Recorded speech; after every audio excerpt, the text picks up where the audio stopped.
My name's Alex, also known as TheGamerLad. Before I start, let me just note, these tips can apply to the multiplayer campaign. I have just played the solo campaign only, on normal difficulty, but let's just get right into this. Let's start with some basics.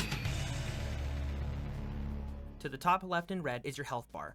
These little bars beneath it is your armor. Armor can recharge over time or through finishers, or how I like to call them, glory kills or executions. They sound better than finishers, so I'll be saying one of those two from now on. Anyways, your health does not replenish over time. You can gain health through glory kills or by the Medicae stims, which you can find just scattered throughout the level. And you can only have 2 at a time, but they do heal a good chunk of your health. Unless you pick up a heavy weapon, you only have a primary and a secondary. Primary is your rifles, meltas, snipers, etc. Secondary is a pistol and some kind of melee weapon. You can still use your melee weapon with the primary, but it's not at the ready, and you can't shoot when using melee. But if you're in your secondary, or a pistol, you can use ranged and melee basically interchangeably with no delay.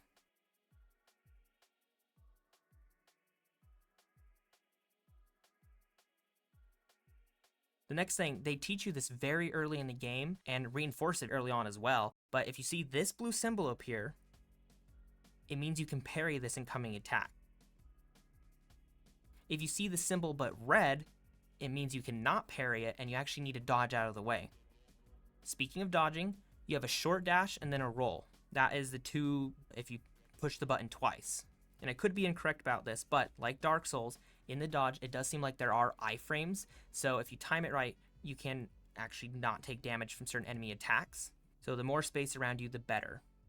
Get good with your dodging early on and use it to get out of danger, but don't be afraid to run out of there as well, or melee out.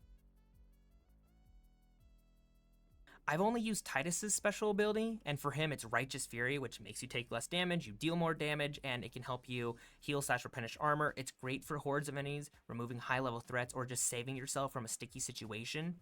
It can be very good at the right time. Since we already talked about special weapons, sometimes you can find heavy weapons or two-handed weapons, like the Heavy Bolter and a Multi-Melta, or there's also weapons like the Bolt Sniper, the Plasma Incinerator, the Melta.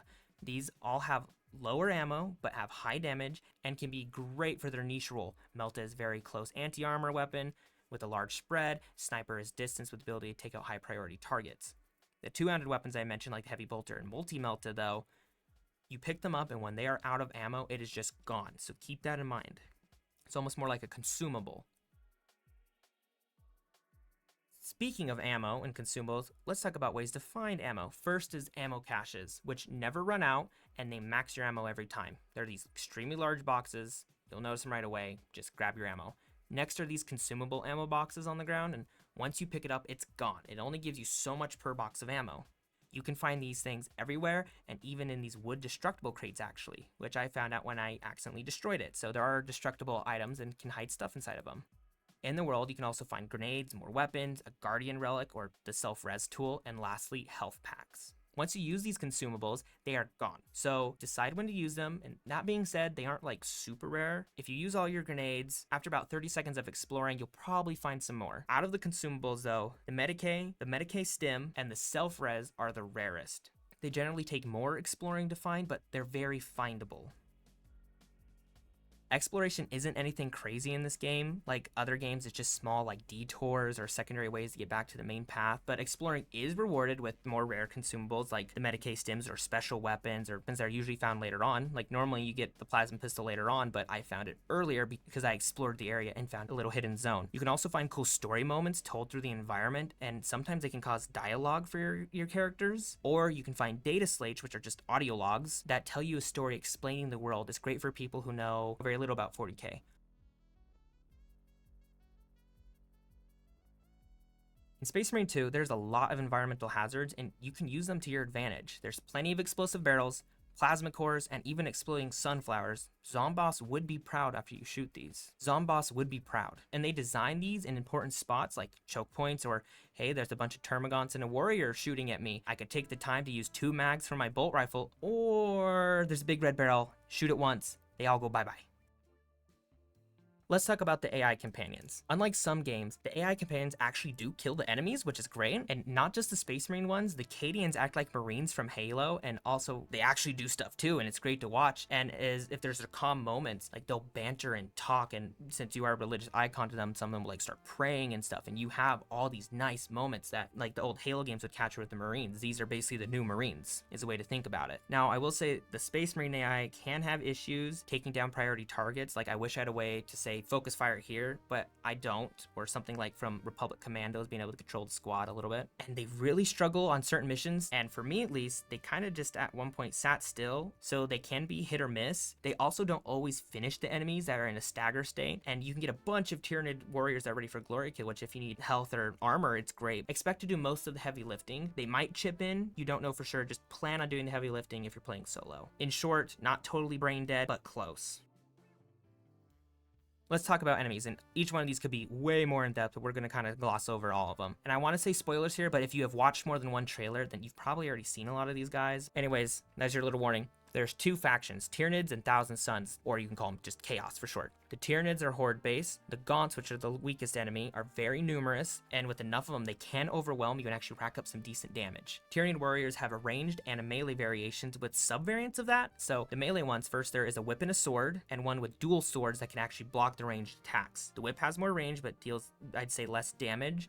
The sword is very close range, but can do much more damage. The range variants I have encountered are a sniper, one that shoots a barrage of poison spikes that if enough of them hit you, they will temporarily blind you. Next we have the zone thrope. This thing buffs smaller units, is flying, and can shoot these green balls or fart balls, and has a mind laser. They can be very annoying when you are completely surrounded or protecting something to deal with, because they'll just harass you, and they can buff the enemies as well. And you'll know it's buffing the enemies because you'll see these green lasers coming off of it, and you'll see the red eyes as if they have the adrenal sacs on the smaller ones. So they're definitely a high priority target. The Lictor. They can go invisible, but you'll get a dodge or parry warning before they do the most powerful attacks, and eventually you'll just be able to take them out. They're not the toughest ever. Think of like a hunter from Left 4 Dead or something, is the easiest way to explain it. Raveners are tunneling aggressive melee enemies with a lot of dodging attacks and a good amount of parry attacks. When it burrows, be ready to dodge. It will attack from below, and that being said as well, it has capture attack that can kind of pin you down. Next, a few bosses. There's a Lictor, which is the first boss, a Carnifex, a Neurothrope, which is a zone thrope on crack, basically. And if you're doing the operation, there's a Hive Tyrant. And one last thing to note about the Tyranids, you take out these synaptic creatures, you'll see the little ones either get weaker or just die. For example, I kill the Zoanthrope and it's near a bunch of Termagants. When it dies, it can just kill the ones in close proximity, or the ones farther away you can see get kind of disoriented. So killing the high priority creatures can be very good when you want to weaken the horde. The next faction, Chaos or Thousand Suns, first are the Cultists. They are stronger than Termagants, they're less numerous, but they're way more range oriented. There's a sniper variant that can also deal some pretty good damage to you, so if you see a big blue laser, just be warned that it is an enemy sniper. They can all teleport around and have warp magic fuckery. The standard don't move that much unless they teleport, and they have a powerful shot where you'll get a dodge warning. They're just like a less aggressive, more ranged version of the Tyranid warriors, and they don't always usually get into that melee range in the first place.